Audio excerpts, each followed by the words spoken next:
Shalom Sitri Bali. Setiap pagi ia mempertajam pendengaranku seperti seorang murid, kata Nabi Yesaya dalam kitabnya.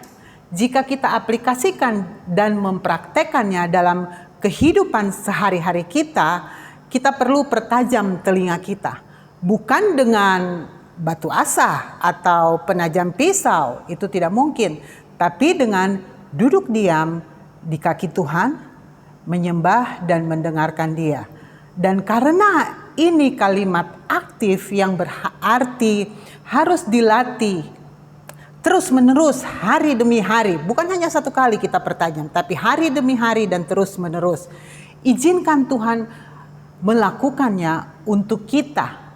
Kita tidak akan pernah tahu bagaimana membedakan suara hati kita atau suara iblis, ataupun suara Tuhan, ataupun suara orang-orang lain, selama kita tidak belajar. Mari kita langsung saja melihatnya di dalam Yesaya 50 ayat 4 dan ayat 11. Maaf, Yesaya 50 ayat 4 sampai dengan ayat 5. Bunyinya demikian. Ketaatan hamba Tuhan, judulnya. Tuhan Allah memberikan kepadaku lidah seorang murid supaya dengan perkataan aku dapat memberi semangat baru kepada orang yang letih lesu. Setiap pagi ia mempertajam pendengaranku untuk mendengar seperti seorang murid. Ayat yang kelima, Tuhan Allah membuka telingaku dan aku tidak memberontak, tidak berpaling ke belakang.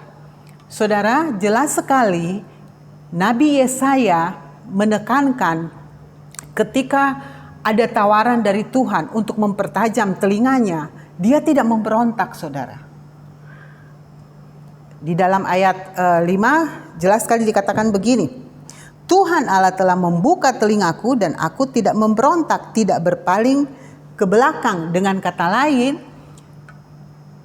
ada kerjasama antara Nabi Yesaya dan Tuhan. Dan akibat dari Nabi Yesaya setiap hari mempertajam telinganya, luar biasa sekali yang dia petik di dalam ayat 1a. Saya bacakan lagi. Tuhan Allah telah memberikan kepadaku lidah seorang murid, supaya dengan perkataan aku dapat memberi semangat baru kepada orang yang letih lesu.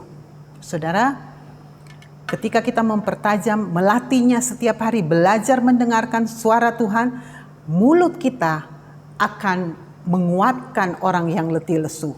Dengan perkataan kita akan membangun semangat orang. Dan mungkin dengan perkataan kita akan mendorong orang-orang yang lagi putus asa. Keluarga kita lagi butuh pertolongan. Kita akan memperkatakan firman, bahkan akan mendoakan mereka. Mungkin kita berpikir, ini kan ada judulnya ketaatan hamba Tuhan. Mungkin kita berpikir, saya kan hanya jemaat Sitri biasa.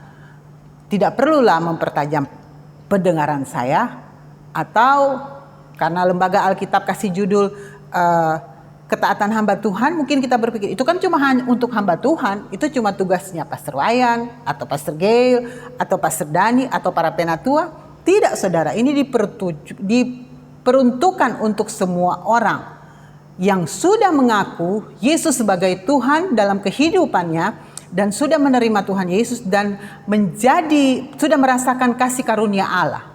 Itu sebabnya mari kita latih, pertajam telinga kita setiap hari. Saya percaya perkataan kita, kehidupan kita akan jadi berkat bagi banyak orang. Amin. Mari kita berdoa.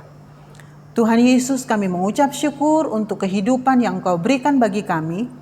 Dan kami mengucap syukur untuk tanggung jawab yang Kau berikan bagi kami, supaya kami bisa belajar mempertajam pendengaran kami akan suara-Mu, Tuhan. Terima kasih Tuhan Yesus. Bantulah kami ya Roh Kudus. Di dalam nama Yesus kami berdoa. Amin. Like you would again 100 billion times, but one measure could amount to your desire. You're the one